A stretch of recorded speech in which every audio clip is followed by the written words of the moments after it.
All right, so we're sitting here. I get to sit here again. I can't believe it. Andy Quarter. This is nuts. It's been too long. It has been way too long, man. I'm thinking of last time we missed 2020. Yeah, that's right. I saw you at the Talisman show, though. Yeah, that was killer. What was that, May? Yeah, May. Yeah, man, it was awesome. They did a deep dive. Man, I love it.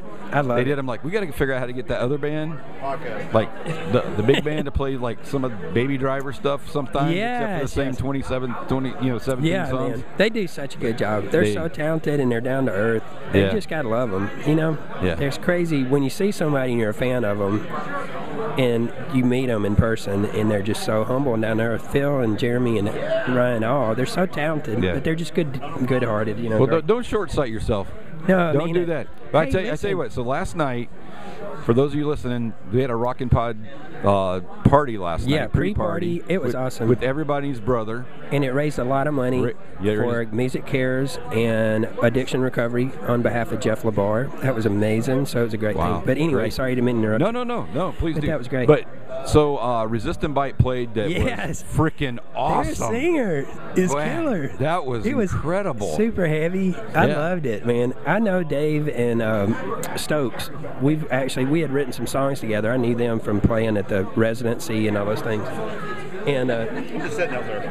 And anyway, they're super talented guys. I mean, they're good in the studio. They're good live players. But anyway, and then to get them up there with Tommy and all that, I mean, it was killer. Yeah. It was so good. But the best part, though, they got done. We started trading people out, in and out, in and out, in and out. And I'm like, oh, my God, whatever. That's crazy. And you could feel the energies kind of dropping a little bit.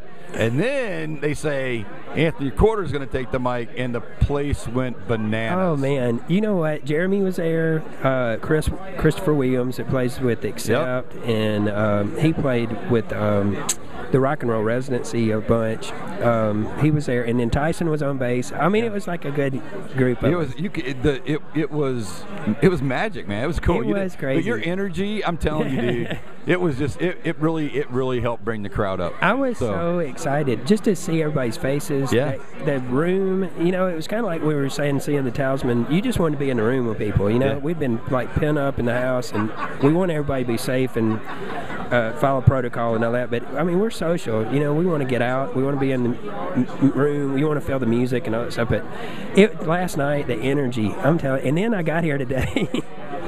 And it was going on in the building. Like, I got here at like 10 o'clock in the morning or 10:30. We were signing in, and you could feel it. Like, you walk in the lobby of the hotel, and it's just I love this thing. It's been here for 5 years, I guess. Yeah. Missed 1 year because of COVID, but And we've been a part of it, luckily, every time, and it just gets bigger and better every time. Chris and them do a wonderful job, and it's a big undertaking to organize it. Yeah. Especially with all the people they're dealing with. We're a bunch of crazy, Well, and even us. I mean, as podcasters, we got our own thing going on. Yeah. But the interesting thing is, even in this room, like this morning when the room was pretty much blank. I mean, tables were here, people were walking in. It's like, where's my power at? That kind of stuff. I didn't hear anybody. There was nobody in here like bitching about where my table's located. Right. Yeah. Now we're not bitching at all, because you come right in the front door, you see this 8-foot banner behind me. Yeah, you can't miss it, man. I saw it right when I walked in. Like somebody asked me on the hallway, say, "Where's your podcast?" I said, "You walk in that room and you miss the Ages of Rock thing, dude. I cannot help you." You need to lay down for a minute. I got nothing for you. It is true. It does. It's awesome, man. It's great. So tell me what's Tora Tora got going on?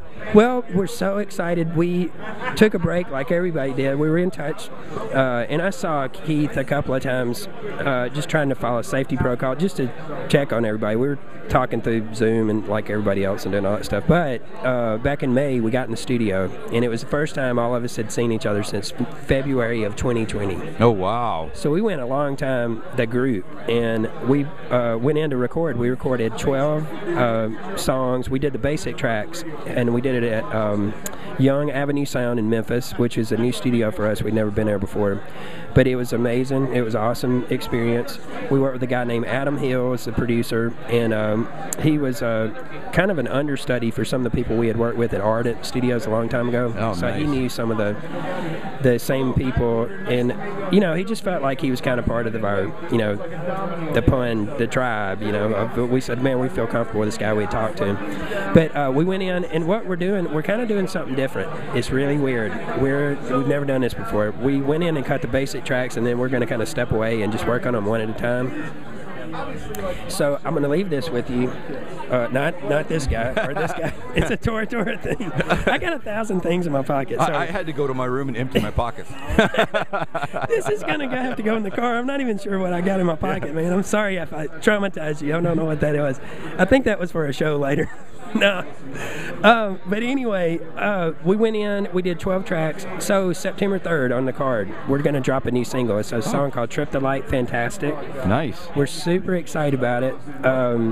Keith kind of had a riff, and I was listening to it, and this title kind of popped up, and I was like, man, does this sound crazy? Is this going to work for the song? And he goes, let's do it. I really like it. So we started working on it together, but it's kind of just about all the stuff we've been going through. I think everybody kind of needed an outlet. We're all talking about it. It's the big elephant in the room or whatever, that everybody's been kind of away from each other. But just celebrating and getting back up out of all this stuff, man. Oh, yeah. You get weighted down. I mean, people got health issues and financial issues, and, the music industry took a huge hit in the touring sector. Yeah. The industry itself is great because streaming went through the ceiling, and the singles and stuff are all coming out. But we're going to do this different. We're going to let out a single at a time, and then maybe at the end, once we get a batch of them together, we'll maybe print up a special vinyl or something for it. So it's a little bit different approach. We've never done it like this. We've always went in and kind of done a full project at once, and it gave us a little bit of freedom. I'm in Nashville, the band's in Memphis, so we're limited on our budget, number one, financially, and then with time of us going back and forth. Mm-hmm. So we said, hey man, let's let John go in the room and just freak out. Let's put all the mics on him and trade out his snares and try all these different things on his drums, because Bastards of Bill was a really different process for us. It was live. I mean, we basically went in and went 1, 2, 3, 4 and just looked at each other and went. It was so cool. We were in Sam Phillips' studio. Oh, thank you. And we did it really quickly. I mean, I think we did that whole record in 6 or 8 days. Oh, wow. We cut basic tracks 2 days, sang for 2 days, mixed and solos and backgrounds, and then we turned it into Frontiers and went for it. But we wanted to do it. We kind of intentionally did it that way. Budget was an issue again that time, but also we just said, hey, I want people to hear what we sound like. It had been 20-something years since we cut a new record. So, and this time, when we kind of backed away from it for a little while, we said, you know what, maybe we'll take our time on John, because, I don't even think we had a click track. He had a thing on his phone, a tempo, and he threw it on the ground, and he would look at it, and after a take, we'd go, what do you think? And he'd go, man, I kind of rushed that feel, to himself or whatever. And we go, man, it sounds like a band. I mean, it sounds like you're supposed to speed up right there, and then we'd kind of talk it out, and then we go, it sounds good, let's go for it, and then we double the guitars, and we kind of just went through it. And it was a really quick process. So this time we're just taking a little bit slower approach. We're still going to keep creating content and putting it out. It's just probably not going to come out as one big record right away. Yeah. So I heard a good word in there, which was vinyl. Yes. Man. So you guys, and I noticed that the Bastards of Bill is an album too. Yeah, we did. So does it surprise you as an artist that vinyl all of a sudden has become this resurgence of? You couldn't sell a CD. Well, you can, but that's not what people are looking for anymore. It's really hard. It's really, and well, I will say this. One thing that was really great about working with Frontiers was they have that audience that they've just catered to for so long, that's part of it, is they say, hey, we want something physical.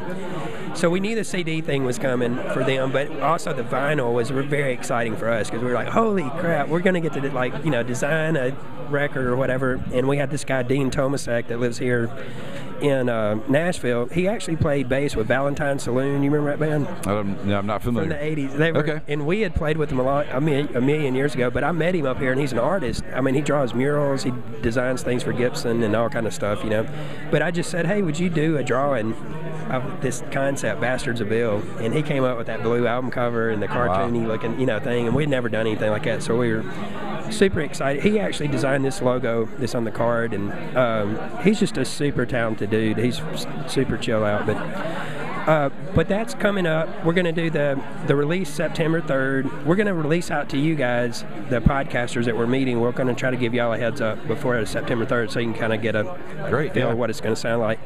We wanted it today, and I talked to the guy over the weekend. It's just we really couldn't. We were going to kind of rush it, and we said, man, we've waited this long. Let's make sure we do it right. But anyway, it's coming. We want you guys to hear it. And then our shows are coming up. We're going to do Rock Timber up in Hinckley, Minnesota. We've never done that one before. It's going to be really fun. It's at a casino up there that they've done.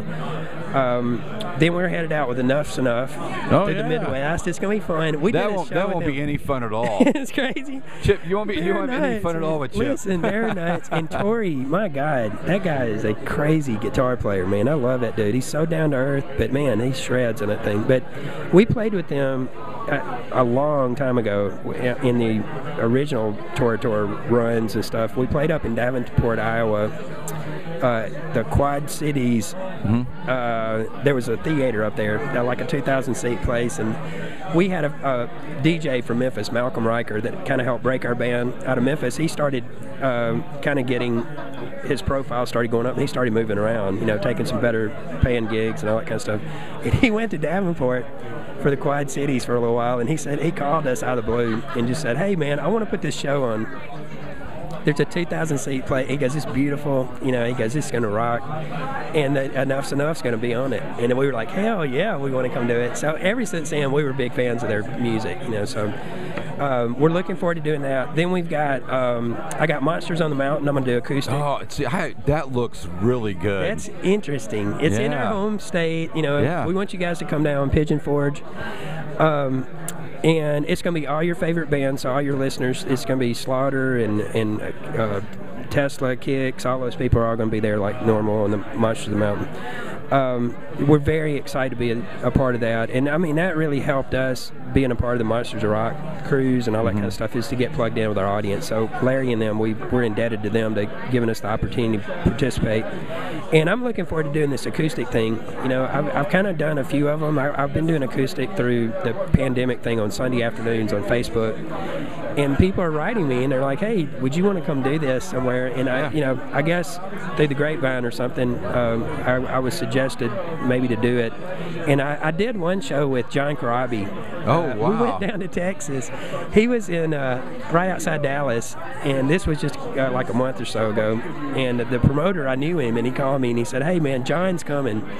Would you want to come open the show? And I'd never done it, where I just took off by myself like that. And I just said, yeah, man. I said, let me figure out if I can get a flight and, what's going on. The airlines are kind of nutty these days.